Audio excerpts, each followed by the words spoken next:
Alright, here is our 75 C10, named Ivy League. We are getting ready to tear into this truck, put our suspension on it, drop an LS in the hood. But first, I'd like to take it for a little cruise with the existing suspension that's on it now, which I believe is a Beltec drop spindle, drop springs. Rear's been C-notched.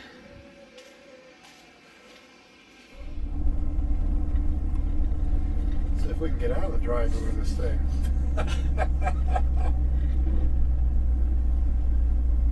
Oh, I made it.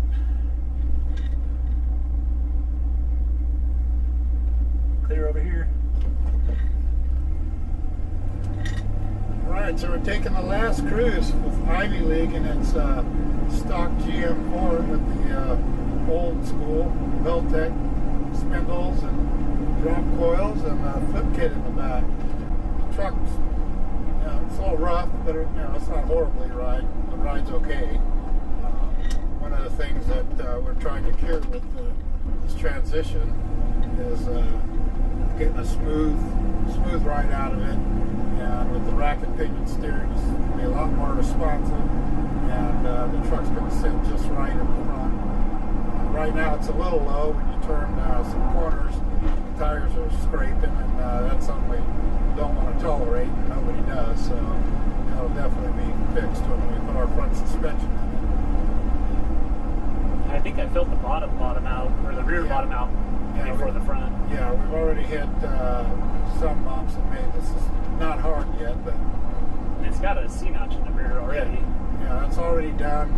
There's a bump stop back there, and there's not a lot of suspension travel, so at the end of the day, it don't take much. But those are things that we address with the C-notch kit that we have. And the truck looks great. It just got to be functional, and that's what we're selling.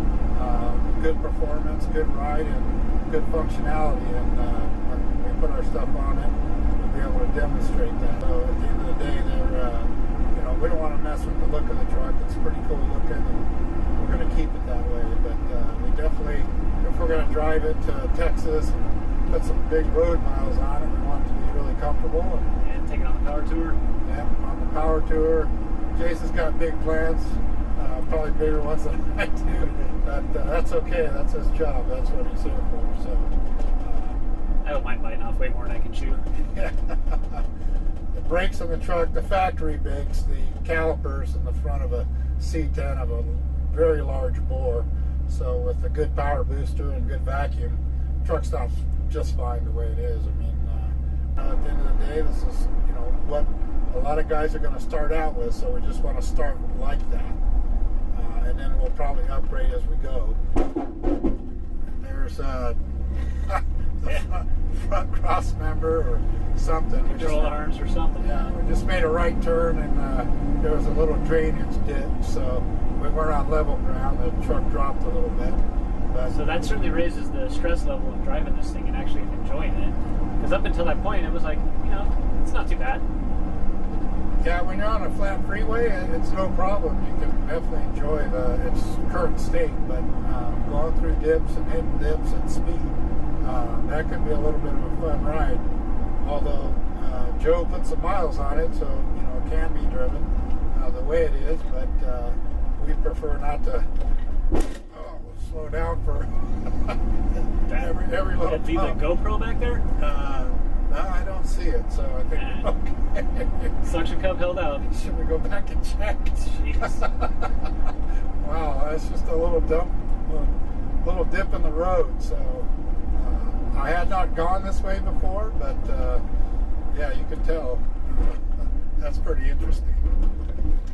Yeah, that's not how I want to drive this thing around. Yeah, so, and I don't think that's what our customers ultimately want. So it's okay. I mean, typically in a truck that's hot rodded out, you have to slow down for the dips and all that. That's okay, but how much you slow down and all that depends on. We've got 3 inches more ground clearance in there. Makes it a little bit easier to not panic.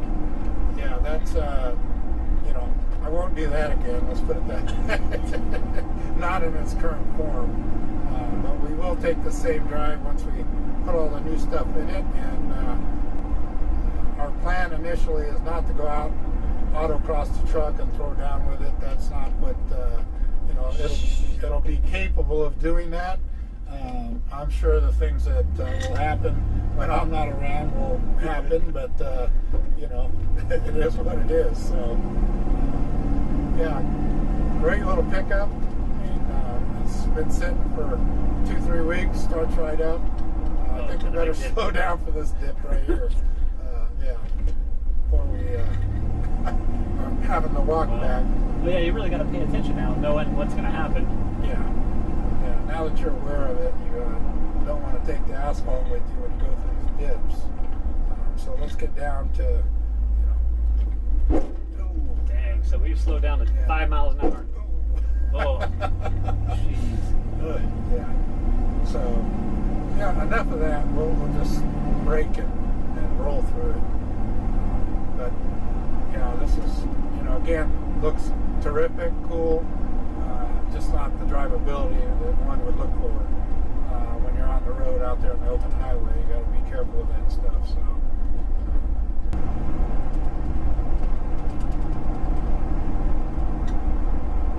I think Joe put a second gas tank in this truck, so we can go a lot of miles on 2 tanks of gas, which would be kind of nice when we go cruising it. So,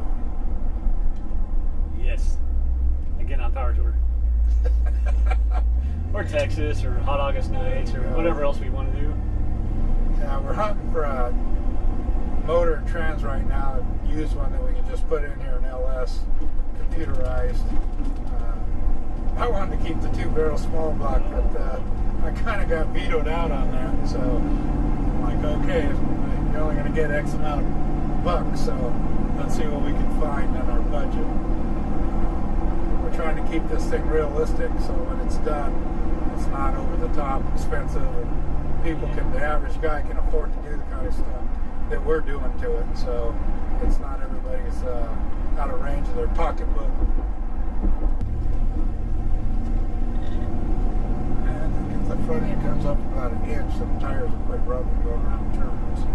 But we'll see.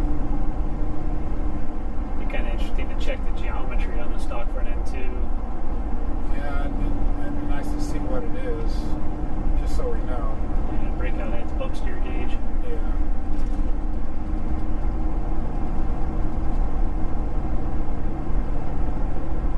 I think once we put the rack in there, get the steering box out of the way and all that, we can even go with a wider tire in the front. But it's a pretty cool combination. So, you know, I think this is kind of what most guys are going to do, and we just kind of want to represent that when we're done. So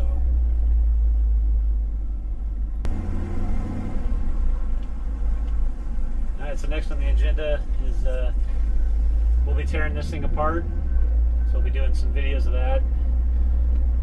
We'll certainly cover the LS swap and the new install. So in the coming weeks we'll make quite a bit of progress on this.